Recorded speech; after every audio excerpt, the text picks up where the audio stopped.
I would like to introduce to you Dr. Lance Price. Dr. Price is a microbiologist and a professor at the Milken Institute School of Public Health at George Washington University, where he is also the founding director of the Antibiotic Resistant Action Center.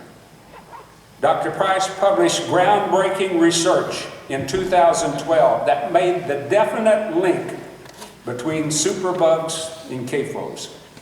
His latest research in 2018 confirmed a link between urinary tract infections in people and supermarket poultry contaminated with E. coli. And tonight he'll address the question, are antibiotics and CAFOs used as life-saving medicine or as cheap production tools? Let's welcome Dr. Price.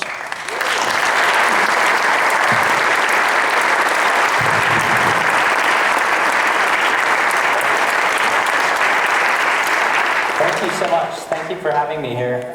It's such a beautiful place, and I flew into Des Moines this morning and then drove out and was just so impressed by the beauty. Have a little echo there. And then I just have to thank my hosts. They've been very generous, and we had a wonderful dinner, and I heard your personal story, and it was very touching. But John and Diane, I have a job for you guys in about a year I'd really like you to apply for. Or run for, right, maybe. Anyway, I think you guys are great. So I run the Antibiotic Resistance Action Center, and as you heard, my name is Lance Price. I'm going to talk about antibiotics today. So I'm going to just start with one definition. I'm an academic, but I try not to be too academic in my presentations. But antibiotics, I should just point out, are just fall under the umbrella of antimicrobials. So you hear both terms today. And so antimicrobials include antifungals, antiparasitics, antivirals, but antibiotics are the ones that specifically kill bacteria, and those are the ones that have been abused most in industrial agriculture. But I will come to antifungals too. And then a warning, so I do a lot of policy work. I'm a molecular microbiologist, but I do a lot of policy work. And when you talk to these guys, keep your message very simple. So it's not for you that I use Fisher-Price characters, so I start with very simple definitions. Antibiotics kill or inhibit bacteria. And that's what makes them awesome, right? They specifically kill bacteria, and they don't kill our cells, at least the good ones. Now, out of desperation, we've reached for antibiotics that are toxic because our good, safe ones have been failing us.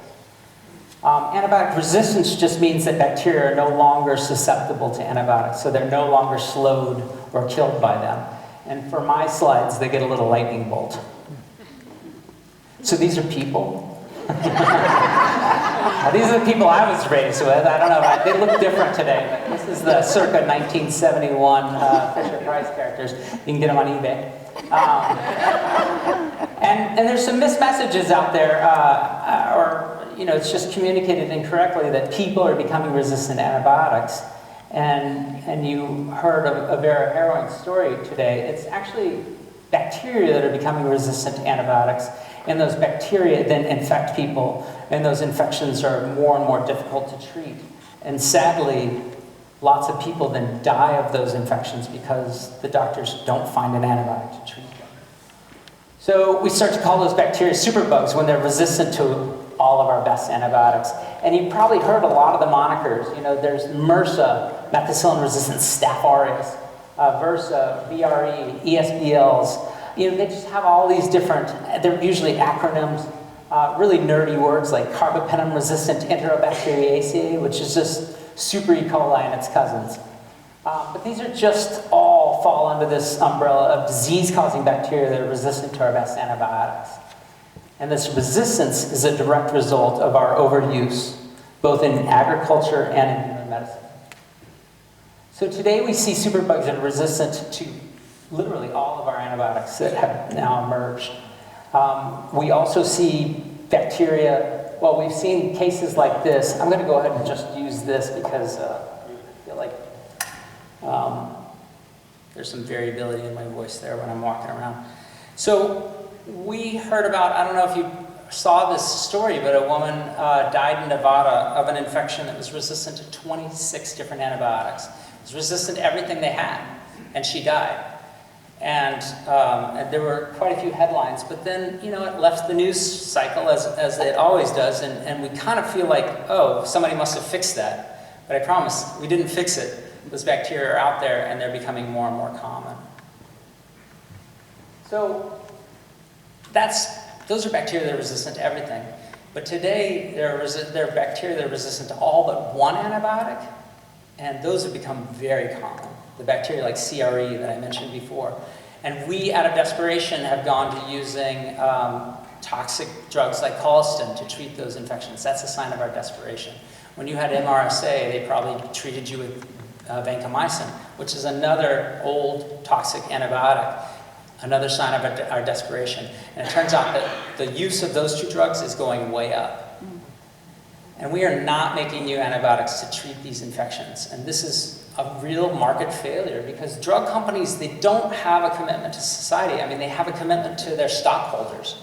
And they make so much more money off of drugs that people take every day for the rest of their lives. Statins, diabetes medications. These are the blockbuster drugs that they make a lot of money off of. And so they, because of the way our corporate structures are, they say, we can't justify investing in new antibiotics because we just don't make enough money off of them. So we're going to put all of our effort over here. And so they've been shuttering their new antibiotic development programs. And this is scary to me. And I have to tell you, superbugs will change your world, our world. And you just have to look at the fact that many very common infections will become resistant to our best antibiotics. And some already have, right? So bladder infection, kidney infections, blood infections. And bladder infections can become kidney infections, can become blood infections, right? Bladder, kidney, blood, that's the ascending urinary tract infection.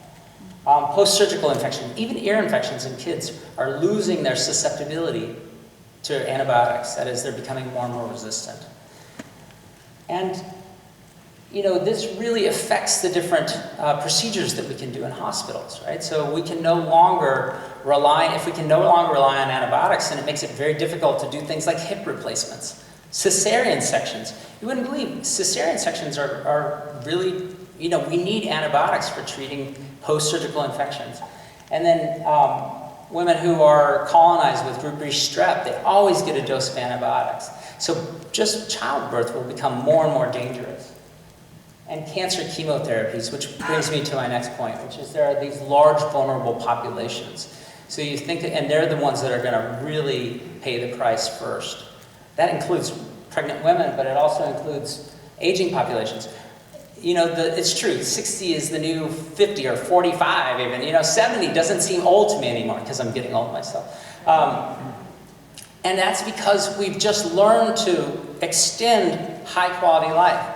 But when we go into our 60s and our 70s, our risk for bacterial infections in the blood goes way up, 10-fold in men, 4-fold in women. So without antibiotics, the rug could get pulled out from underneath us. The other thing where we've made a lot of advances is cancer treatment. But the thing is that cancer treatments are dependent on having antibiotics because a lot of cancer treatments knock out your immune system. So you need those drugs. This is a personal story. This is my sister. This was taken about 3.5 years ago. 6 months later, this was my sister. She was in a hospital bed in Texas. She'd had a pathologic fracture of her femur. Turns out she had a tumor in her bone, and it snapped when she was getting out of the tub. So she ended up being treated in MD Anderson. Amazing. If you have cancer, go to MD Anderson. It's an amazing place. They treat you like a human being, a complete human being, not just your cancer. And they treated her very well. But in the first 4 rounds of chemo, she got three bacterial infections. So for almost a 1-to-1 ratio, every time she got chemo, knock out our immune system, she'd get a bacterial infection. If any of those had been superbugs, she could have died of what should have been like a $20 prescription. Thankfully, I'm very happy to say that my sister survived. She lost her leg at the hip, but because of the great care that she got at MD Anderson, And because of antibiotics working, she survived. And this was her holding my 3-month-old just last weekend. And this is just, I woke her up. She wouldn't like me showing this picture because I brought my baby Beatrice into her room right when she was waking up. But these are two main reasons why I fight so hard on this issue. Because, yeah, I don't need to say more, do I? But I'm lucky, right? My sister was saved. My good friend Everly was not so lucky. Her son died, Simon died before his 2nd birthday of immersion infection. So they have no idea where he picked it up. He just picked it up, started spiking a really high fever. They took him into the University of Chicago. She paced the hospital room floors while the doctors tried and failed to save her son's life, and he died. Now, I've known Everly for 10 years, and I've known that story for 10 years, and boy, it affects me a lot differently with that 3-month-old at home. And so that's just one family that's been affected. They estimate that 100,000 people a year lose somebody to antibiotic resistance each year. But we don't recognize it. And everybody knows when they lose somebody to cancer. But 1 in 10 people that we lose to cancer, we lose to a bacterial infection. Did you know that? No. Most of us didn't know that. When our family members die in hospitals with drug-resistant infections, they're not super forthcoming with that because they could have picked it up in the hospital. They could have picked it up from a visit to a CAFO. They could have picked it up from contaminated meat, but the hospital doesn't know that, and they don't want you suing them, right? And there's another thing, that people can only die of one thing. And so if you have cancer, they mark it down as cancer. But even if the thing that killed them was bacterial infection. And so we have to learn to recognize, I think there needs to be more transparency in what people are dying of, so that we can start to recognize how close we are to these issues, and so that we start valuing antibiotics like we never have before, because we're losing them and we need them. And so I've been talking to the woman who started Stand Up to Cancer to try to start a program on this. She's busy with a mental health campaign, but I'm going to get her. So people ask me all the time, how does this is my bacteria, right? It's a really big one. They're usually kind of small, microscopic. How does a normal bacteria like this become super? How does it get that lightning bolt? Well, it turns out that bacteria, like people, have DNA, and bacteria multiply by binary fission. Basically, they make a copy of their DNA, they push one copy into one side of the cell and one copy into the other, and they pinch off in the middle, and 1 becomes 2. And then they do it again. 2 become 4, 8, 16, 32. They multiply very quickly. And when they do that, they can make errors, and those errors can make them resistant to antibiotics. All right? The other thing that they can do, and this is scary and pretty impressive, is that they can carry around little packages of information, and those packages of information, we call them plasmids, can carry resistance genes for 6, 7 different antibiotics. In a single genetic event, they can make a copy of that and pass it to a bacterium that's totally susceptible and make it resistant to 6 or 7 different antibiotics in just one pass. This is happening in our guts, in our animals, all the time. The other thing that we know is that there are bacteria, as I mentioned, that are resistant to all but one antibiotic. So they're 1 card short of a royal flush. And we now know that that last card is in food animal production. It's something called CRE, and I'll come back to this. It has clearly evolved due to the overuse of antibiotics in animal production. And when this transmission takes place, we are in really big trouble. So that happens all the time. Bacteria are just mutating, they're not responding to anything. But in an environment where you have lots of antibiotics, like a person in the hospital or in a concentrated animal feeding operation, the susceptible bacteria die off, and the resistant ones then go on to multiply. So they have lots of food with those other guys gone, and you can go from a single superbug cell to literally 1 billion in 24 hours. That's how fast bacteria grow. Because remember, they're multiplying by 2 every time. And so E. coli, for instance, can double every 30 minutes.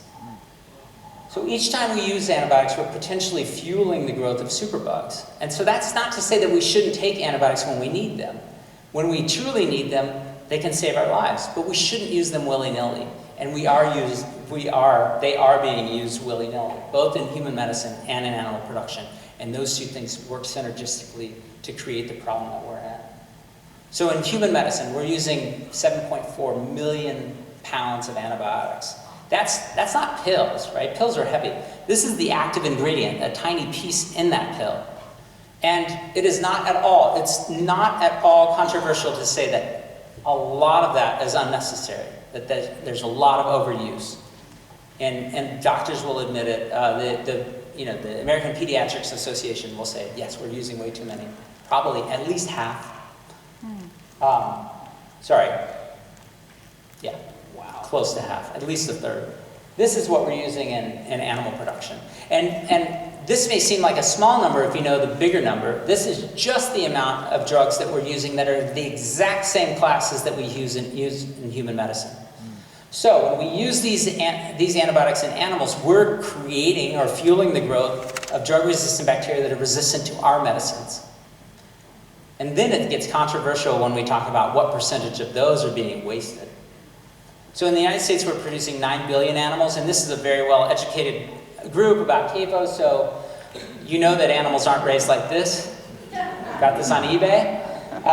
They're raised like this. So cattle will spend part of their lives grazing, like on my family's ranch in Texas, but will end up on a feedlot like this, or fecal wasteland, as I like to call them. Pigs, these are teeny bopper pigs. You know that when they're full grown, they are snout to tail, but we clip off the tail because they're so stressed they'll chew each other's tails off. Turkeys like this, chickens like this. You'll note none of those animals are wearing underwear. They share bacteria pretty quickly, right?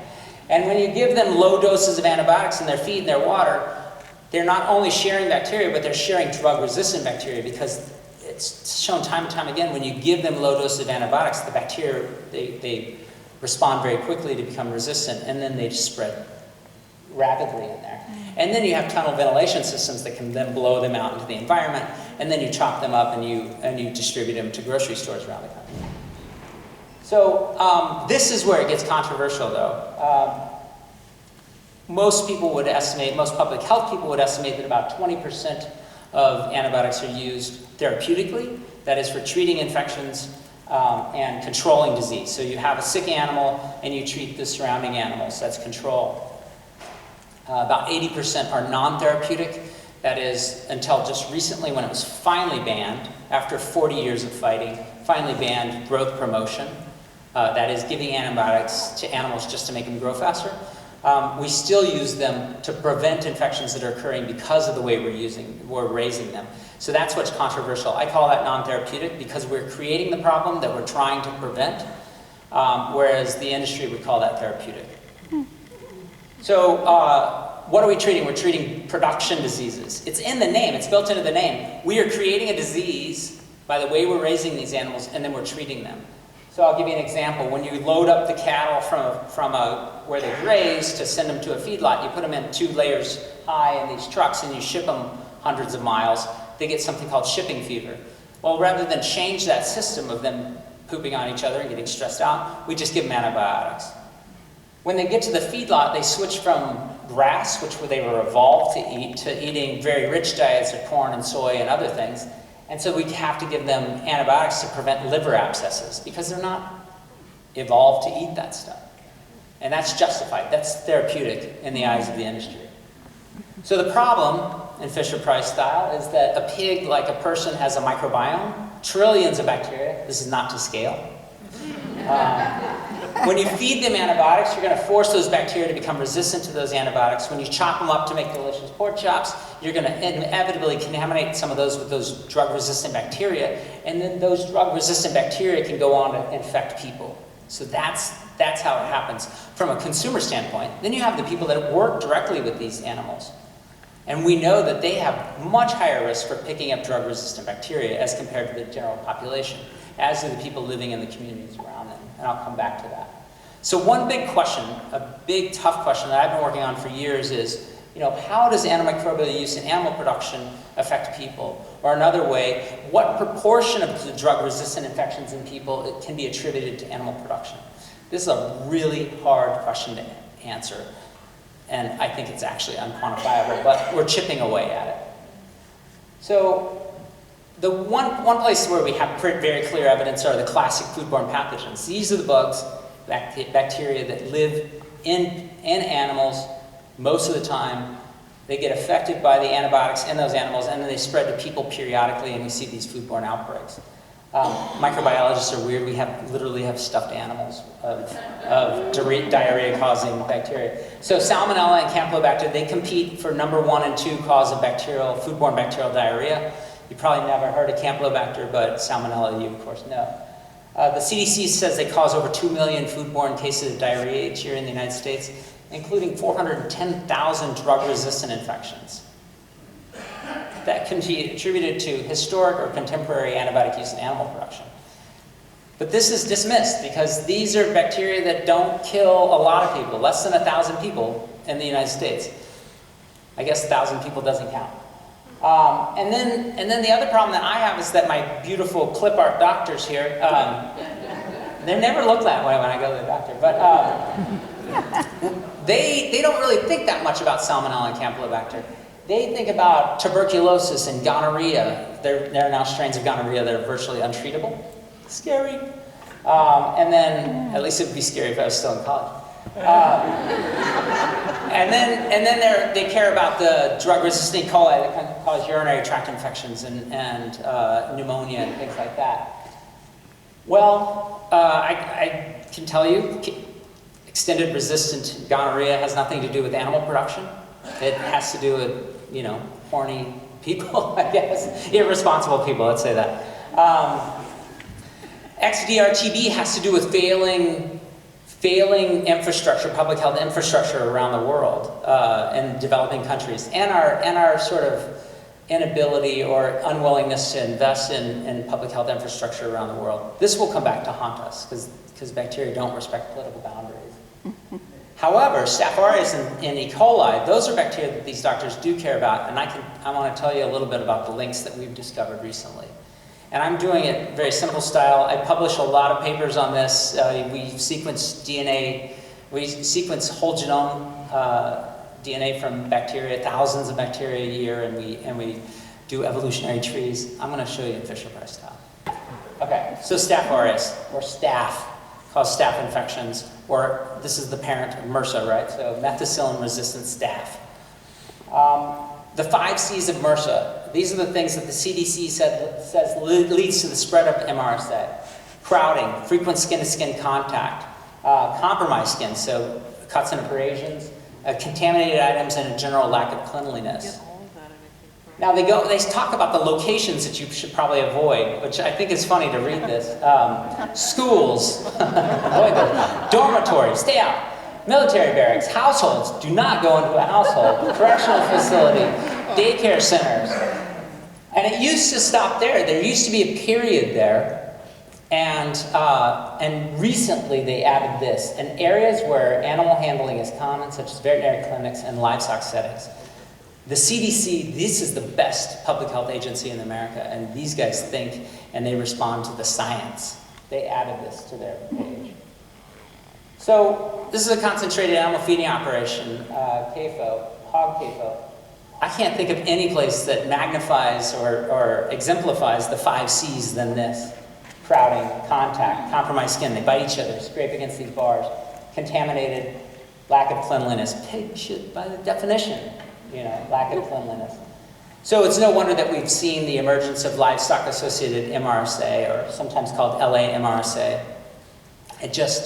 It was a formula for MRSA. And so what I told you, we've sequenced the genomes of thousands of these MRSA and the parent strains MSSA, methicillin susceptible staph, from around the world, and I'm going to tell you what we've learned.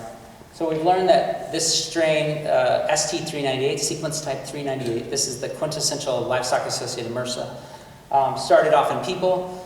It was not resistant to drugs. It jumped from people to pigs, probably somewhere in a animal feeding operation somewhere, maybe in the US, maybe in Asia. We're still trying to pinpoint that. But it's clear that it was in the animals where it developed the resistance. And it wasn't just methicillin, but it was also tetracycline and other drugs.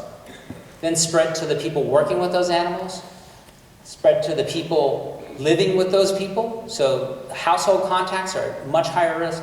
The highest risk are the farmers themselves, the people living in the neighborhoods or the rural areas around the farms.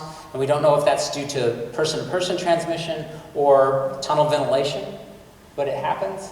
We've seen hospital outbreaks set off by these people going in the hospitals and then physicians carrying them around to other patients. And we've seen foodborne transmission. Now I have a very, very bold arrow to the pork and then a dotted line to people. The most common way people get this is due to direct exposure to the animals and to CAFOs. We do have very clear evidence that this happens through food, but it seems to be pretty rare. So I guess that's a good thing, unless you're living on or near one of these farms. So today, livestock-associated MRSA is a textbook example. So talk to people from the CDCs, they'll say, yeah, this is a clear textbook example. Most of what we know is from Europe, where they let us onto farms, where we can get drug use records, where we can look in the food and people. In the United States, we get blocked. We cannot have access to these farms. So what we have to do is buy pig heads, and we have to buy pork products. We don't get on the farms to sample the animals. What I can tell you from our pig head study is that the pig heads from animals raised with antibiotics versus those raised without had much higher drug resistance rates than those from the animals raised without antibiotics. But that's just a small study. We need to do more. Most of what we see, though, in the United States is we see MRSA, and we see this ST398, but we also see other strains, and we think the dominant strain is actually something else. We see a lot of multi-drug resistant staph. So let me talk about E. coli for a minute. So you heard about the urinary tract infection thing. So there are thousands and thousands of strains of E. coli. It's a very diverse group of bacteria. And you have but from a clinical standpoint, there are three kinds. They're the kind that you're sitting on now. It's part of your gastrointestinal tract. They're the kind that cause diarrhea, the diarrhegenic kind. Think about Jack in the Box in the early 90s. 0157 is a classic diarrhegenic strain. Kills about 100 people a year. And then they're the kind that cause urinary tract infections. These kill 36,000 to 40,000 people a year in the United States. And these can live in our food supply. So I just want to make sure you understand, 85% roughly of urinary tract infections are caused by E. coli. And E. coli those kinds of E. coli live in our guts without any symptoms. We don't have diarrhea from them. They just hang out there. They don't cause any symptoms unless they get into the urinary tract. And it's a short trip from the anus to your urethra. Sorry, I'm a biologist. I'm just going to say that. It's a short trip.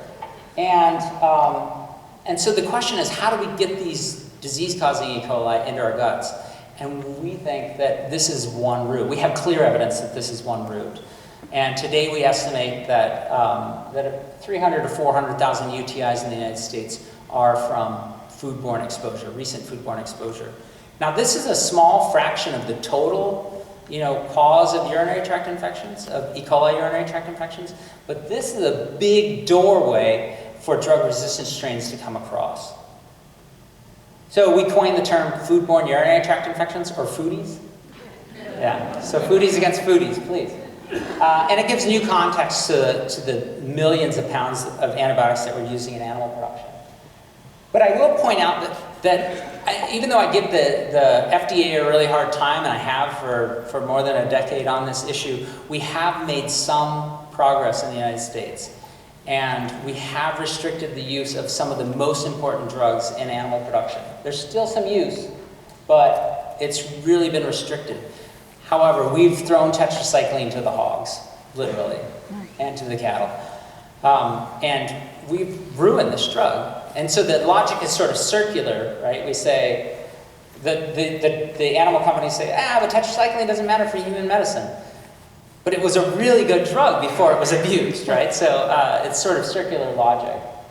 The problem is that we've exported this industrial model. We invented the concentrated animal feeding operation in the United States. We invented this way of producing animals with drugs in the feed, and we've exported it to the world. And the BRICS nations, Brazil, Russia, India, China, South Africa, these very rapidly developing countries have adopted these methods.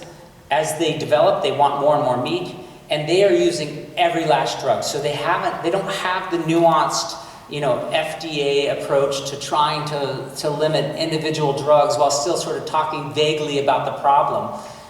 That vague talk and all of the misinformation from this industry has led the world to use lots of our most important drugs. And we got a slap in the face when we learned that Chinese livestock producers were using our last drug, that drug, Halston, the last drug that we have for treating CRE infections. They are using by the ton, millions of pounds in their animal production.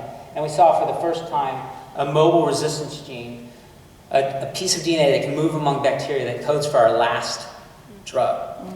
And that is really promiscuous. It's jumping between E. coli, it's jumping between pieces of DNA, and it is spreading around the world, and it is terrifying. So, I just also want to point out that this misuse of drugs not only threatens human medicine, but it also threatens our ability to actually treat sick animals. If we just abuse them to make animals grow faster or to just make our production method efficient, then we don't have the drugs in our pocket to treat the actual sick animals. And so we are actually working against animal welfare in this way. Now, I think it's important to point out that the agriculture industry is essential. I mean, we need farmers and we need food, right? But they also need constant oversight because everybody wants to make more money and everybody wants it to be as efficient as possible. And it's not just the individual farmers. We have very powerful companies. You heard about the Chinese company coming in and buying Smithfield. I mean, these are big, industrial, these are very wealthy people. I just did an interview with 60 Minutes last week or 2 weeks ago, and I said, look, these are millionaires driving Maseratis, and they're hiding behind the image of a guy in overalls driving a pickup truck. You know, this is not reality. Something that terrifies me, so we're talking about animal production, and I have to just stop and thank all of you for your hard work and your investment in this issue, stopping the spread of CAFOs. But I have to tell you, you also live in an area where they are starting to abuse antifungals in commodity crops. Now, there are dozens of antifungals that crop producers can use that we can't use in human medicine. They're using all of those and the 4 that we can use in human medicine. It is very hard to treat fungal infections in people. And without antifungals, these infections become deadly, right? So you go from being able to treat them to having mortality rates of 80%. And we've seen it in Dutch flour producers now. It's clear that they've created untreatable fungal infections that are killing people in the Netherlands. And we've seen massive increases in antifungal use in the United States. And you know how they're selling them? They're selling them to farmers to improve crop yield and to prevent infections. Does that sound familiar? So we are doing a study now in the California Central Valley to try to understand whether people in that Central Valley where they're using lots have a differential risk than those living in other parts of the state. So I just want to wrap up here. So we do a lot of blaming, a lot of finger pointing, and people always ask me, I heard everything you said. It's an ecological problem. They work synergistically to cause the problem. But tell me, what % of the problem has to do with animal use in agriculture? I said, okay, well, let me give you a theoretical problem. Let's say that CRE, now this is purely theoretical. I think that some of the resistance genes that these strains carry came from food animal production, including fish farms. But let's just say, for example's sake, that every resistance gene carried in CRE, that one that's resistant to all but one, came from human medicine. But it picks up the final card in the royal flush from animal production, clearly from animal production, and that goes on to kill 1 million people. Are we going to say that one person died from agriculture and the rest of them from human medicine? Or are we just going to accept that this is something that we have shared responsibility and we have to decrease antibiotic use everywhere we can? Hopefully the second. So this was my title, and I just want to return to this. Life-saving medicine or cheap production tools. It can be either one, but it can't be both. Because as soon as you use them over here for cheap production tools and grow crops or in CAFOs, or in outpatient clinics, urgent care, you are going to ruin them for this. Tetracyclines are a perfect example. We've destroyed them. They were beautiful drugs. We destroyed them. So we have to make this choice. And I hope that we stay over here. And thinking about policy in the United States, one thing that strikes me, and this also came up in the 60 Minutes interview, is that I see a unique form of corruption in the United States. And that comes out of this idea that we should have all stakeholders at the table for every discussion, for every decision that we make, instead of having the experts there. So do you want, when you're having a climate change debate or discussion about what to do about climate change, do you think that the CEO from a fuel company should have the same voice as a climate scientist? Well, that's what happens. And I can tell you, because I've been in the room, I've been on the National Academy of Science panels on food safety, I've been on the federal panels on food safety. The industry has people there, and knowingly, clearly, openly, has people there, and they have the same voice as the experts that are studying this professionally without financial conflicts. And they get paid to be there, so they're there more than we are. You know, and there's a lot more of them. So I think no, actually, I think you can invite them to hear their points, but I don't think they should have an equal voice.